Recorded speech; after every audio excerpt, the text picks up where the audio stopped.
할렐루야. 오늘 또 이렇게 수요일인가요? 수요일이네요. 네, 수요일 아침 말씀 묵상으로 이렇게 함께 말씀을 나누게 되었습니다. 오늘은 4장의 뒷부분에 대해서 함께 나눌 텐데요. 뒷 배경이 바뀌었죠. 네, 집안이 너무 드러난다고 급조했습니다. 뭐 나름 괜찮지 않을까 싶은데요. 네, 어쨌든 오늘 더 집중할 수 있도록, 말씀에 온전히 집중할 수 있도록 이렇게 준비해 봤습니다. 오늘 말씀은 이 4장 후반 16절로 26절까지의 말씀인데요. 전체를 다 읽어보진 않고요. 16, 17절 그리고 25절, 26절 말씀, 가인과 에노스에 관한 이야기들을 함께 나눠보도록 하겠습니다. 제가 4개의 절을 읽어드리도록 하겠습니다. 16, 17 그리고 25, 26절입니다. 가인이 여호와 앞을 떠나서 에덴 동쪽 놋 땅에 거주하더니 아내와 동침함에 그가 임신하여 에녹을 낳은지라. 가인이 성을 쌓고 그의 아들의 이름으로 성을 이름하여 에녹이라 하니라. 25절입니다. 아담이 다시 자기 아내와 동침함에 그가 아들을 낳아 그의 이름을 셋이라 하였으니 이는 하나님이 내게 가인이 죽인 아벨 대신에 다른 씨를 주셨다 함이며 셋도 아들을 낳고 그의 이름을 에노스라 하였으며 그때의 사람들이 비로소 여호와의 이름을 불렀더라. 아멘. 오늘 함께 나눈 본문 말씀을 살펴보면 먼저 4장 앞부분, 우리 어제 나눴던 말씀을 꼭 이야기하고 넘어가야 될 것 같습니다. 어제 어떤 일이 있었나요? 하나님께서 이 아벨의 제사는 받으시고 형인 가인의 제사는 받지 않으셨죠. 결국 그의 분노한 가인이 동생을 죽입니다. 결국 아벨은 죽었고요. 가인은 하나님께서 땅을 유리하는 자가 될 것이다 라고 하면서 아마 아담과 하와 곁을 떠나게 되었을 겁니다. 여러분, 결국 하나님을 향한 그 예배가 끊기는 그런 상황이 되고 있더라는 것입니다. 그런데 아담과 하와가 셋을 낳고 셋이 에노스를 낳았다고 합니다. 그때 비로소 여호와의 이름을 불렀다고 하죠. 무슨 말인가요? 가인의 살해와 하나님을 떠난 그의 죄악으로 인해 하나님을 향한 예배가 끝날 뻔했으나 그 명맥이 이 에노스를 통해 이어지게 되었다라는 그런 말씀입니다. 여러분, 오늘 말씀을 통해서 이 에노스와 같이 여호와 하나님의 이름을 부르는 예배의 성공자 되시는 저 여러분 되기를 소망합니다. 본문 말씀 나누기에 앞서서 이런 질문 한번 드려볼까 해요. 혹시 여러분들은 어떤 사람이 되고 싶은가요? 두 사람이 있습니다. 두 부류의. 한 사람은요, 굉장히 능력 있는 사람입니다. 뭐 성격도 좋고 지혜도 좋고 지혜도 있고 돈도 있고요. 모르는 게 없는 그런 사람입니다. 1번이고요. 두 번째는요, 할 줄 아는 게 아무것도 없습니다. 보잘것없고 연약해서 도움이 항상 필요한 그런 사람입니다. 여러분, 첫 번째 사람, 전자, 후자 누가 되고 싶으신가요? 아마 대부분 말할 것도 없죠. 당연히 우리는 이 전자, 능력 있고 뭐든지 다 할 수 있는 그런 사람이 되고 싶어 할 겁니다. 여러분, 오늘 본문 말씀도요, 이 두 부류의 사람이 등장을 합니다. 오늘 설교 제목대로 가인과 에노스에 관한 이야기인데요. 한 사람 한 사람씩 우리가 한번 살펴보도록 하겠습니다. 먼저 가인입니다. 이 가인은 어떤 사람인지, 제가 어제 말씀을 통해서 이 가인이 그가 가장이었고 인정받는 가게를 이끌고 나가는 그런 사람이었다라고 말씀을 드렸습니다. 오늘은 더 나아가서 그 가인의 이름의 유래를 통해서 또 그가 했던 행동들을 통해서 가인이 더 어떤 사람인지를 더 생각해보는 시간을 갖도록 하겠습니다. 이 가인의 이름의 유래를 보면 4장 1절에 기록하고 있죠. 제가 읽어드릴게요. 아담이 그의 아내 하와 동침하며 하와가 임신하여 가인을 낳고 이르되 내가 여호와로 말미암아 등남하였다 하니라. 가인의 이름의 유래가 뭡니까? 가인의 이름, 여호와로 말미암아 등남하였다랍니다. 여호와로 말미암아. 여러분, 그런데 원문을 살펴보니까요, 여기서 이 말미암아에 해당하는 전치사가 사실은 없습니다. 여러분, 직역하면 이런 겁니다. 내가 여호와 곧 남자를 얻었다 라는 뜻입니다. 다시 말씀드릴까요?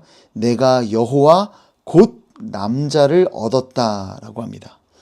더군다나 여기서 남자에 해당하는 이씨, 뭐 이씨가 이씨에게 뭐 이런 찬양도 들어보셨으리라고 생각을 하는데, 경우에 따라서 이 이씨라는 이 남자에 해당하는 이 단어도요, 갓난아기에는 한 번도 사용되지 않는 그런 특별한 어떤 케이스다라는 겁니다. 여러분, 내가 여호와 곧 남자를 얻었다라는 것이 어떤 의미일까요? 창세기 3장 15절 말씀입니다. 내가 너로 여자와 원수가 되게 하고 내 후손도 여자의 후손과 원수가 되게 하리니 여자의 후손은 내 머리를 상하게 할 것이고 너는 그의 발꿈치를 상하게 할 것이니라 하시고. 아멘. 하나님께서 아담과 하와에게 아담과 하와가 죄를 저질렀을 때 뱀에게 하신, 또 하나님께서 인류에게 하신 약속입니다.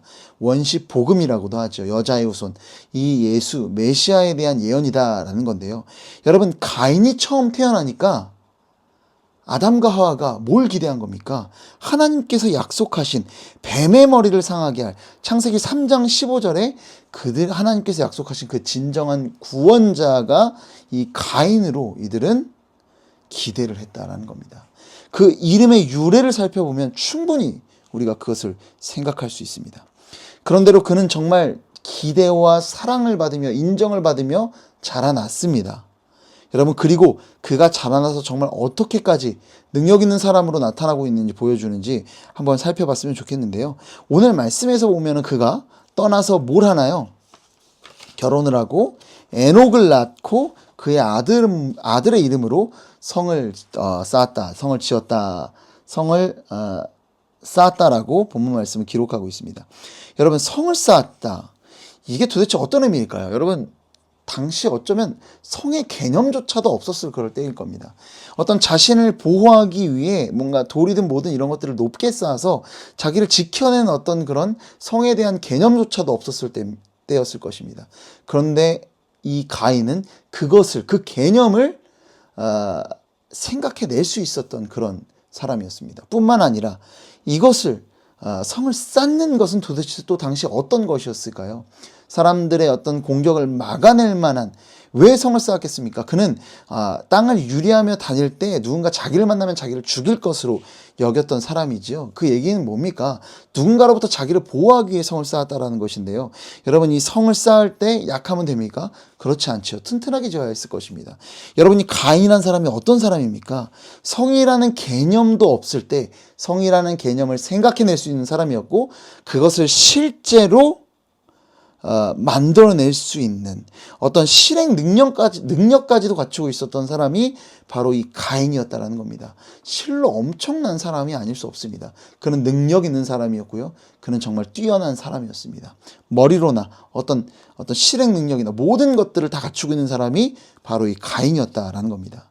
여러분, 저는 정말 가인은 능력 있는 사람이었습니다.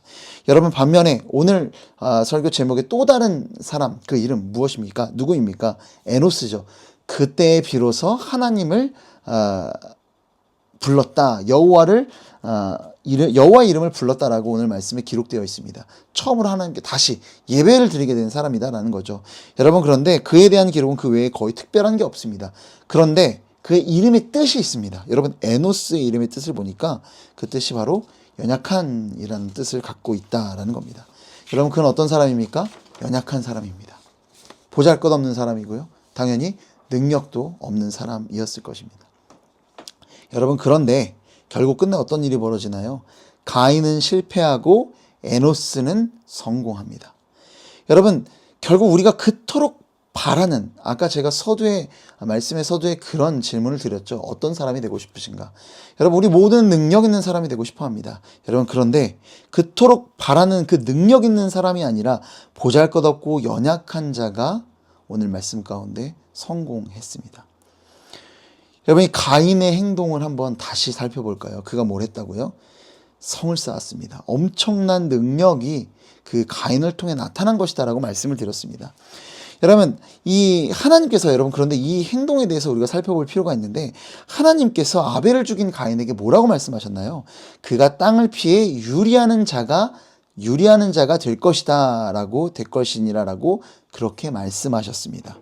여러분, 그런데 땅을 유리하며 다녀야 될 사람이 성을 쌓았습니다. 성을 쌓았다는 것은 어떤 의미인가요? 유리하지 않고 한 곳에 정착했다라는 것입니다. 여기서 또 우리가 알 수 있는 거는요, 하나님의 이 말씀이요, 유리하는 자가 될 것이니라는 이 말씀이 어떤 강제력이 있었던 그런 말씀도 아니었다라는 것을 우리는 알 수 있습니다. 어쨌든 이 가인은 하나님의 말씀대로 살지 않고 그는 정착했습니다. 그리고 그는 또 뭘 했나요? 성을 쌓았습니다. 성을 왜 쌓았다고요? 앞서서도 말씀드렸지만 누군가 만나면 자기를 죽일 것 같은 두려움 때문에 지금 그는 두려움이 있었고, 그리고 그 때문에 성을 쌓았다는 거죠. 성은 자기를 보호하는 거 아닙니까? 여러분, 그런데 하나님께서 그 죽음에 대한 공포에 휩싸여 있는 가인을 향해 어떤 약속을 주셨습니까? 그 누구도 너를 죽이지 못할 것이다라는 그 확실한 구원의 어떤 죽음으로부터 면할 것이라는 그 표를 이 가인에게 주셨습니다. 여러분, 하나님의 약속이 있는데 그는 어떤 행동을 하고 있습니까? 하나님의 약속을 믿지 않고 자신의 방법, 어떤 사람이니까? 능력 있는 사람이니까. 성의 개념을 생각하고 그를 만들 수 있는 어떤 실행력을 동원해서 실제로 성을 만들어서 자기 스스로를 자기 능력으로 보호하고 있다는 것이죠. 하나님의 말씀이 아니고 하나님의 약속이 아니고 말입니다. 세상의 기대와 관심, 인정을 받았던 그 능력 있는 사람 가인은 자기의 방법으로, 자기의 능력으로 자기를 보호할 어떤 그런 방법을 찾았습니다. 여러분, 그렇다면 에노스는 어떨까요? 에노스는 어떤 사람이라고요? 에노스는 연약한 사람입니다. 그는 연약합니다. 연약해서 어떻게 해야 할 줄도 전혀 몰랐을 것입니다. 그리고 아무것도 할 수 있는 게 없으니, 너무나 연약하니 그가 할 수 있는 일은 뭐였나요? 힘들 때, 어려울 때마다 여호와 하나님을 부르는 것, 그분의 이름을 찾는 것, 그분을 예배하는 것 말고는 할 수 없었던 것이 바로 오늘 본문 말씀의 예배에 성공하는 예배자, 바로 이 에노스였다라는 것입니다. 여러분, 우리가 착각하는 것 중에 하나가 뭐냐면요, 하나님 나라는 하나님이 필요로 하는 사람들이 가는 나라, 그들이 소유하는 나라가 하나님 나라라는 어떤 착각에 빠질 때가 있습니다. 왜 그럴까요? 세상의 나라가 그렇기 때문입니다. 기업을 한번 예로 들어볼까요? 기업은 어떻습니까? 기업은 자신들이 이 기업이 필요로 하는 사람들을 고용합니다. 어떤 스펙들에 맞는 능력 있는 사람들을 각 그 부분에 맞춰서 필요한 사람들을 구하더라는 것이죠. 그것이 세상의 나라입니다. 세상이 필요로 하는 사람들이 가는 나라가 세상의 나라다라는 것입니다. 여러분, 그런데 하나님의 나라는 어떤 나라일까요? 여러분, 마가복음 10장 15절 말씀. 그러니까 이때가 언제냐면요, 예수님께 찾아오는 이 어린 아이들을 막아섰던 제자들에게 예수님께서 이렇게 말씀하십니다. 마가복음 10장 15절 말씀입니다. 내가 진실로 너희에게 이르노니 누구든지 하나님의 나라를 어린아이와 같이 받들지 않는 자는 결단코 그곳에 들어가지 못하리라 하시고, 아멘. 예수님께서 말씀하셨습니다. 하나님의 나라를 어떻게? 어린아이와 같이 받들지 않는 자는 그곳에 들어가지 못한다. 여러분, 여기서 이 받들지는 이렇게 생각하시면 돼요. 받는. 하나님 나라는 그냥 받는 거라는 겁니다. 어린아이는 어떤 존재들입니까? 너무나 연약하고 보잘것없고 하찮은 존재들입니다. 우리 지금처럼 귀하디 귀한 그런 아이들의 모습이 아니라요, 정말 수없이 애들 낳는 그런 시대고, 어린아이들은 정말 보잘것없는 존재들이었습니다. 어떤 개수에도 포함되지 않는 그런 존재들이었다는 거죠. 여러분, 그런데 하나님 나라는 도리어 그런 자들의 것이다라는 겁니다. 그런 자들, 어떤 자들? 하나님 나라를 받는 자들, 아무것도 할 수 있는 게 없어서 하나님을 필요로 하는 자들이 가는 나라가 하나님 나라라는 것입니다. 여러분, 어떤 나라입니까? 하나님 나라는 하나님이 필요로 하는 자들이 가는 나라가 아니라 하나님을 필요로 하는 자들이 가는 나라, 소유하는 나라가 하나님 나라인 줄로 믿으시기 바랍니다. 그러니까 하나님 나라는 내가 너무 연약해서, 내가 너무 보잘것없어서, 나는 그저 한낱 죄인일 뿐이어서 하나님을 구하고 찾는 자들이 가는 나라가 바로 하나님 나라다라는 것입니다. 여러분, 어떤 자가 되기 원하시나요? 능력 있고 뛰어나서 사람들로부터 모든 인정을 받는 자, 혹은 연약한 자. 그렇다고 능력 있는 사람들 하나님이 쓰지 않는 것은 아닙니다. 여러분, 그런데요, 공교롭게도 성경에 등장하는 능력 있던 사람들은요, 하나님이 쓰시기 전에 다 철저히 낮추시는 과정들이 있더라는 것입니다. 그들이 정말 스스로 얼마나 죄인인지, 얼마나 하찮은 존재인지를 그 겸손하게 낮추시고 하나님은 사용하십니다. 그리고 그들의 삶을 통해서 그들이 아니라 하나님이 드러나게 역사하시는 것을 우리는 수많은 성경의 말씀들을 통해서 우리는 알 수 있습니다. 여러분, 그렇습니다. 하나님은 이 연약한 예배자들을 찾습니다.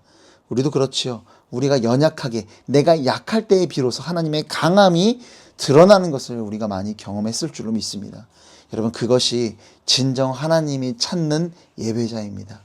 오늘 하루를 살아갈 때, 물론 우리가 갖고 있는 수많은 능력과 재주가 있을 줄로 압니다. 그러나 그것으로 살아가는 것이 아니라 나 너무나 연약해서 하나님 오늘 당장 이 순간 주님 없이는 이 모든 것들을 해낼 수가 없습니다. 저는 연약합니다. 주님 도와주세요. 주님이 주신 이 능력조차도 오늘 주님이 역사하지 않으시면 아무런 일도 할 수 없는 것이 나입니다. 주님 도와주세요라고 고백하며 하나님의 은혜를 구하는, 그래서 정말 하나님이 이루시는 하나님의 능력을 경험하는, 내가 약할 때 도리어 하나님의 강함이 드러나는 삶을 살아가는, 정말 너무나 연약해서 너무나 보잘것없어서 그 에노스처럼 하나님의 이름을 부를 수밖에 없는 그런 은혜의 예배자들 되는 저와 여러분 되기를 소망합니다. 기도하겠습니다. 사랑과 은혜가 풍성하신 아버지 하나님, 감사와 영광과 존귀를 주님 앞에 올려드립니다.